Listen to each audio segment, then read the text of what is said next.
Cooperative federalism যদি রক্ষা করতে হয় তাহলে সেন্ট্রালের সাথে স্টেটের ডেভেলপমেন্টের ব্যাপারে এবং স্টেট শেয়ারের ক্ষেত্রে সেন্ট্রাল শেয়ার স্টেট থেকে যে টাকাটা তুলে নিয়ে যায় সেন্ট্রাল, সেই টাকাটা স্টেটের শেয়ার যেন স্টেট ফেরত পায়।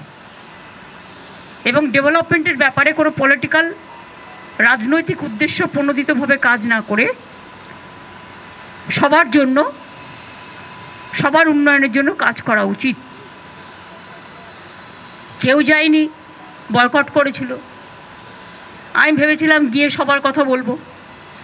আমি ওই 3-4 মিনিটে যা পেরেছি ওইটুকু বলেছি।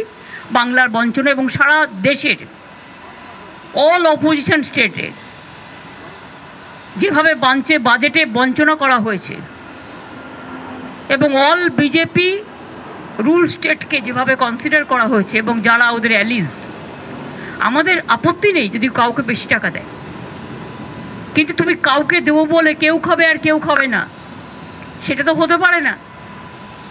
বাংলাকে তো তারপরে আমি সারা ভারতবর্ষের সমস্ত রাজ্যের ব্যাপারে বলে আমি এটাও বলেছি যে আপনারা তো শুধু নির্দেশ দেন আর ছবি লাগান, কাজ তো করতে হয় রাজ্যগুলোকে। অথবা একটা কোভিড কে সামলালো? রাজ্য। আপনারা নির্দেশ দিয়ে খালাস, আর ফিল্ডে কাজটা করতে হয় রাজ্যকে। আজকে যেখানেই যেই ঘটনা ঘটুক না কেন, যে কোনো সাবজেক্টে সবটাই সামলাতে হয় রাজ্যকে। তো রাজ্যগুলোকে যদি আপনারা পঙ্গু করে দেন তাহলে কেন্দ্রটাও তো পঙ্গু আগামী দিন হয়ে যাবে। এই সিরিয়াসনেসটা বোঝা উচিত বলে আমি বাংলার বঞ্চনার কথা বলেছি, যে আমাদের 1,71,000 কোটি টাকা পেন্ডিং আছে এবং এই বছর এই টাকাটা আরও বাড়বে। এবছরটা ক্যালকুলেশন করা হয়নি। ফুড সাবসিডি বন্ধ, 100 দিনের কাজের টাকা বন্ধ, কাজও বন্ধ, গ্রামীণ আবাস যোজনার কাজ বন্ধ, রোডের কাজ বন্ধ। আপনারা তো দেখলেন ইলেকশনের সময় যেভাবে পাবলিসিটি করেছে, 3 কোটি বাড়ি করে দেবো, 4 কোটি বাড়ি করে দেবো, আমি এত করেছি, সব মিথ্যে কথা। প্রাইম মিনিস্টার নিজের স্পিচেও এই কথাগুলো বলেছেন। উনি নাকি 4 কোটি লোককে বাড়ি করে দিয়েছেন। আসলে মনে হয় স্বাধীনতার সময় থেকে ধরছে, তখন যে ওনারা ছিলেন না অন্য দল ছিল সেটা ভুলে গেছে। যত যার বাড়িতে অর্থ বসে সব উনি করে দিয়েছে। যত রাস্তা স্বাধীনতার পর থেকে ভারতবর্ষে হয়েছে সবই ওনারা করে দিয়েছেন। গেরুয়া করা ছাড়া তো ওরা কিছু করেনি। সুতরাং এইসবগুলো বলছিলাম, দেখলাম বারবার বেল বাজাচ্ছে। রাজনাথ সিং প্রিসাইড করছিল, পাশে প্রাইম মিনিস্টার এক পাশে, আর এক পাশে হোম মিনিস্টার ছিল, নিশ্চয়ই বলে দিয়েছে। আমার আগে চন্দ্রবাবু নাইডু বলেছে 20 মিনিট। আসামের চিফ মিনিস্টার, অরুণাচলের চিফ মিনিস্টার, ছত্তিশগড়ের চিফ মিনিস্টার, গোয়ার চিফ মিনিস্টার, যদিও রাজ্যগুলো খুবই ছোটো ছোটো, তাও আমি মনে করি না ছোটো বড় কোনো ফারাক থাকা উচিত সম্মানের দিক থেকে। তাও তারা কিন্তু কেউ 15 মিনিট বলেছে, কেউ 16 মিনিট বলেছে, কেউ 17 মিনিট বলেছে, কেউ 20 মিনিট বলেছে। আর আমারটা যেই 5 মিনিটে পড়তে যাবে সঙ্গে সঙ্গে বেল টিপে টিপে টিপে টিপে স্টপ স্টপ স্টপ। আলা ঠিক আছে, স্টপিং বলে আমি বলবো okay, you don't want to listen, চললাম। আমি বয়কট করে চলে এসেছি। তার কারণ হচ্ছে তুমি বাংলার বঞ্চনার কথা শুনতে চাও না। তো এর মধ্যে আমি একটা ইন্দো ভুটান রিভার কমিশন করার কথা বলেছি অন রেকর্ড। কারণ ভুটানের যে জল আসে সেই জলে আমাদের নর্থ বেঙ্গল, আলিপুরদুয়ার, জলপাইগুড়ি বিশেষ করে অনেকটাই ডুবে যায় প্রতি বছর, ফ্লাড অ্যাফেক্টেড এরিয়া। আমার রিটেন স্পিচে এগুলো দেওয়া আছে, কিন্তু আমি মুখে ভিডিওটা বলেছি তার কারণ অন্যগুলো রিটেন স্পিচে দেওয়া আছে, ভুটানেরটা দেওয়া ছিল না। তাই আমি বলেছি একটা ইন্দো ভুটান বাংলার এই ব্যাপারটা নিয়ে নর্থ বেঙ্গলের একটা হওয়া উচিত। আর আমরা এটা বলেছি তুমি কোনো দেশকে কি দেবে না দেবে এটা তাদের ব্যাপার, আমি এটা নিয়ে কোনো কথা বলছি না। কিন্তু যে state is the stakeholders তাদের কাছে কথা বলবে না, তাদের কাছে কনসাল্ট করবে না। তুমি আজকে বাংলাদেশকে দিয়ে দিলে আমার কোনো আপত্তি নেই। বাংলাদেশ আমাদের বন্ধু রাষ্ট্র, অনেকে এটাকে মিসলিড করছে। কিন্তু আমরা কি বলেছি, এখানে 3টে পার্টি, একটা হচ্ছে ইন্ডিয়া, বাংলাদেশ, আর স্টেক হোল্ডার হচ্ছে বেঙ্গল। তুমি সেখানে আমাদের কাউকে জিজ্ঞেস করলে না, তিস্তার জল চলে গেলে নর্থ বেঙ্গলের লোক উত্তরবঙ্গ ভাগ করবে বলে, বঙ্গভঙ্গ করবে বলে প্ল্যান করছো? ও তো ড্রিঙ্কিং ওয়াটার পাবে না। বর্ষাকালে ডুবে যায়, গরমকালে শুকনো হয়ে যায়, তখন কিন্তু আর জল থাকে না। এটা আপনাদের মনে রাখতে হবে। সুতরাং এটা বলেছি যে তুমি আবার ফরাক্কা চুক্তি পুনর্নবীকরণ করলে, আমাদের কিছু জানালে না। ফরাক্কা যখন প্রথম হয় দেবগৌড়াজির সময় 97 সম্ভবত, তখন 700 কোটি টাকার একটা প্রজেক্ট বেঙ্গলকে দেওয়ার কথা ছিল এই চুক্তির বদলে, যাতে মুর্শিদাবাদ মালদায় যে ইরোশনটা হয়, গঙ্গা ইরোশন, সেটাকে স্টপ করার জন্য কিছু কাজ করবার জন্য। রোজ রোজ যে গঙ্গার, ফরাক্কা তো শুকিয়ে গেছে, ড্রেজিং পর্যন্ত হয় না, ডিবিসি শুকিয়ে যাচ্ছে, ফলে জলটা চলে আসছে ফ্লাডেড হয়ে। এখনও 4 লক্ষ কিউসেক মেট্রিক টন ডিবিসি বেশি জল ধরতে পারে, কিন্তু যেহেতু বছরের পর বছর এই 10, 12, 14 বছর কোনো রকম ড্রেজিং হয়নি, ফলে অল্প বৃষ্টিতেই ওটা ফ্লাডেড হয়ে যাচ্ছে। তখন জলটা কোথায় আসছে?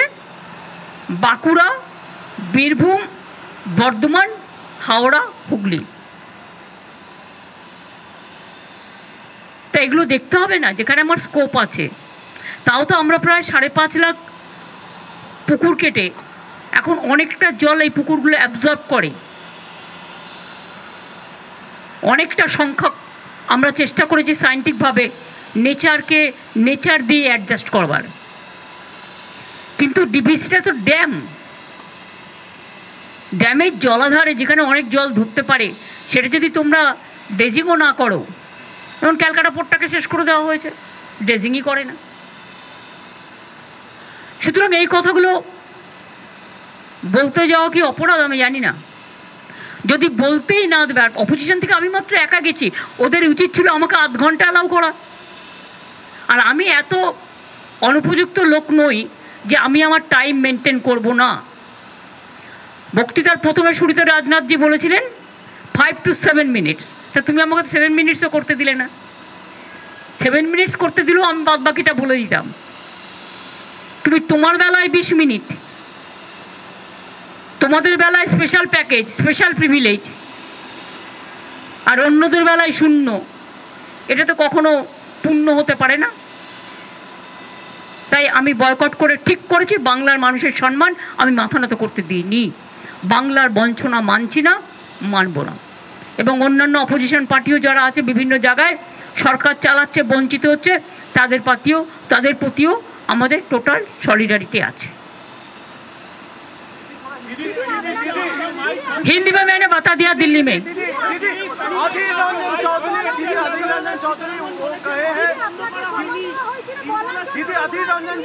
अरे भाई माছ দিয়ে কি শাক দিয়ে কি মাছ ঢাকা যায়? তুমি যদি বারবার বেল টিপছো মানে কি? আমায় স্টপ করতে বলছো তো মানে কি? হয়তো স্টপ করার সিস্টেম মানে ওইটাই। আমি বলছি আর তুমি বারবার কারো বেলা তো বেল টেপোনি, বারবার তুমি বেল টেপে বলছো স্টপ ইট। তো স্টপ ইট মানেটা কি? Can you tell me?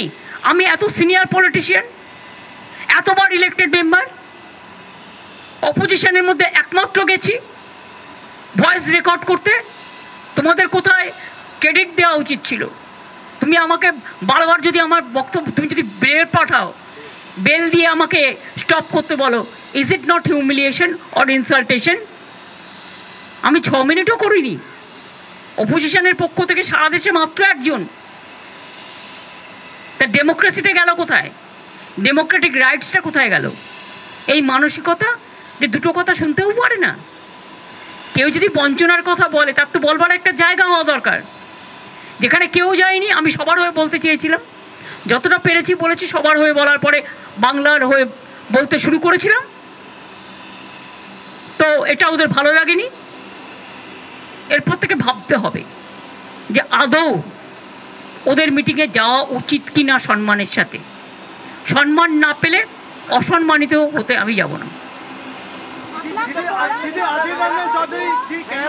छोड़ो तो कौन है बात कहते हैं, छोड़ो। বাজে কথা মিথ্যে কথা এখন শাক দিয়ে মাছ ঢাকার চেষ্টা করছে। নিজেদের ভুলটা যদি তখন বুঝতে পারতো তাহলে আমার সাথে এটা করতো না। Deliberate attempt two malign opposition, এটা হচ্ছে জেনে বুঝে ডেলিবারেট অ্যাটেম্প্ট টু ম্যালাইন। তার নিজেদের তো রক্ষা করতে হবে, ফেস সেভিং করতে হবে এখন না, ফেসটা তো লস হয়ে গেছে, তা ফেস সেভিং করবে কি করে? তোমরা তো ছিলে না ভাই ভেতরে, তোমরা জানবে কি? সবটাই তো বিজেপি ছিল। থ্যাংক ইউ, চললাম।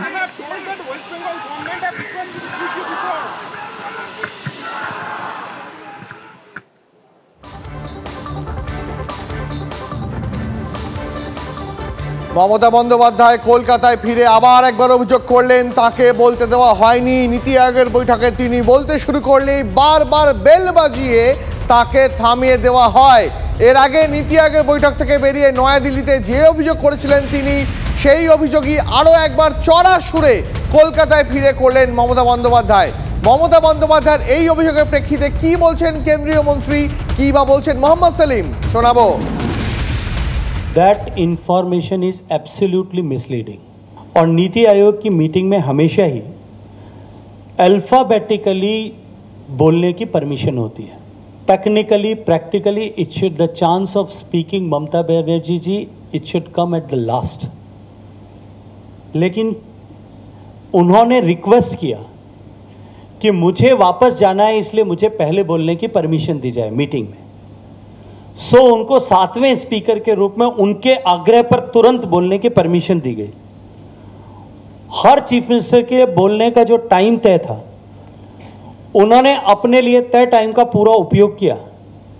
उसके बाद में भी जो रिंग बजती है, जो सिस्टमेटिकली जो रिंग बजनी चाहिए वो रिंग नहीं बजने दी गई, और अपनी बात पूरी करके वो बाद में खड़ी हुई और खड़ी होकर के वहाँ से रवाना हो गई, और बाहर जाकर के उन्होंने इस तरह का जो है आरोप लगाने की कोशिश की है।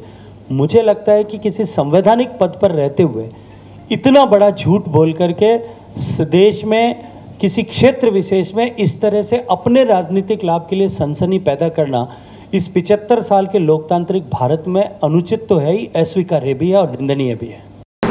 তিনি যখনই সাক্ষাৎ করতে চান, ব্যক্তিগতভাবে একান্ত সাক্ষাৎকার চান, তার সময় না পেলেই তার গোসা হয়, আর সেই সময় পেয়ে গেলে টাকা পাক না পাক রাজ্য চলে যাক তার কিছু আসে যায় না, কারণ তাকে স্বস্তি পেতে হবে। পিসি ভাইপোকে জুলাই মাস পর্যন্ত বলা হয়েছিল, জুলাইয়ের পরে এই সমস্ত যেসব মামলা মোকদ্দমা আছে, আর ইডি সিবিআই এখন বর্ষা ঘুমে গেছে, তারপরে বর্ষা ঘুমে পড়ে যাতে না জেগে ওঠে শরতে মেঘ দেখা দিলেই, সেই জন্য তিনি গিয়েছিলেন এটাকে যদি মেকআপ করতে পারেন, ম্যানেজ করতে পারেন, পরিষ্কার এসব কথা কোনো মানে হয় না।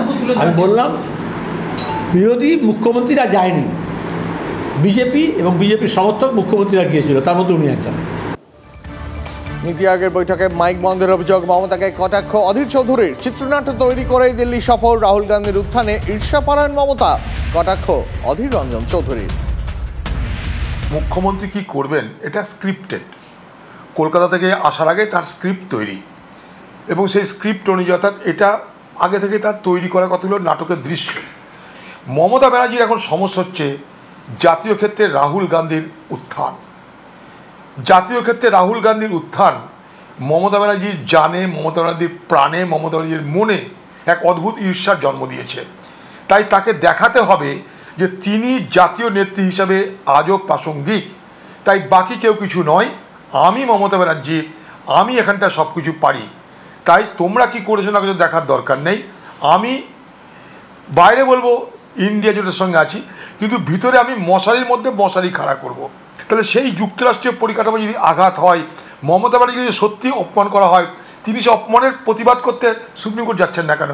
শুটিংয়ে ফের বাধার মুখে পরিচালক রাহুল মুখোপাধ্যায়। অভিনেতারা শুটিংয়ে এলেও আসেনি টেকনিশিয়ানরা। প্রসেনজিৎ, অনির্বাণরা পৌঁছে গেলেও টেকনিশিয়ানরা গড় হাজির। ডিরেক্টর্স গিল্ড নিষেধাজ্ঞা তুললেও শুটিং শুরু করতে পারছেন না পরিচালক রাহুল। আজ থেকে রাহুল মুখোপাধ্যায়ের নতুন ছবির শুটিং শুরু হওয়ার কথা ছিল। নয়া সমস্যা নিয়ে রাজ চক্রবর্তীর সঙ্গে কথা দেবের। দুদিনের সময়সীমা বেঁধে পাল্টা চ্যালেঞ্জ রাজ চক্রবর্তীর। সো আমাদের এখানে সব ডিরেক্টর একটা কথাই বলছে, যদি ডিরেক্টররা ফ্লোরে না যায় তাহলে কি কাজটা হবে? যেটা কৌশিকদা বললেন বা পরম বলল, সবাই যেটা বললেন যে এটা একটা বড় অসম্মান। সো আমাদের বলার একটাই আছে যে আমি দুদিন সময় দিচ্ছি তাদের ভাবার জন্য যে তারা টেকনিশিয়ান বা ফেডারেশন যারাই আছেন সবাই এটা ভাবুন যে আপনারা যেটা বলেছেন বা যেটা ভাবছেন সেটা আদৌ শুধরানো যায় কি না। যদি না শুধরাতে পারেন তাহলে একদিন হাতে সময়, মানে আজকে শনিবার কালকে রবিবার, সোমবার থেকে আমি সমস্ত ডিরেক্টরকে বলবো, এটা আমার মতামত, সবাই ডিরেক্টররা বলছেন, আমি সোমবার থেকে বলবো যে ডিরেক্টররা আমরা ফ্লোরে কেউ যাব না, তাহলে দেখবো কাজটা হয় কিনা। এই যে এক্সাম্পলটা হচ্ছে বা হতে চলেছে সেই এক্সাম্পলটার জন্য সত্যি আমি খুব প্রস্তুত ছিলাম না, কারণ আমি দেখেছি যে হ্যাঁ একজন পরিচালক, তিনি আমার ছবির পরিচালক, তার কাজ একটা সময় তারা বন্ধ করেছেন, আমরা সেদিন আলোচনা করেছি, তারপর আমরা দেখেছি যে সেই কাজটা করতেও দেওয়া হয়েছে, মানে ইটস অ্যান অফিসিয়াল ডিক্লারেশন, আমাকে আমার প্রোডাকশন থেকে কল দিয়েছে। এবার কাজটা এই যেটা দে বলছে কাজটা কেন হলো না আই ডোন্ট নো, মানে এটা আমাদের কাছে এখন অবধি কোনো উত্তর নেই।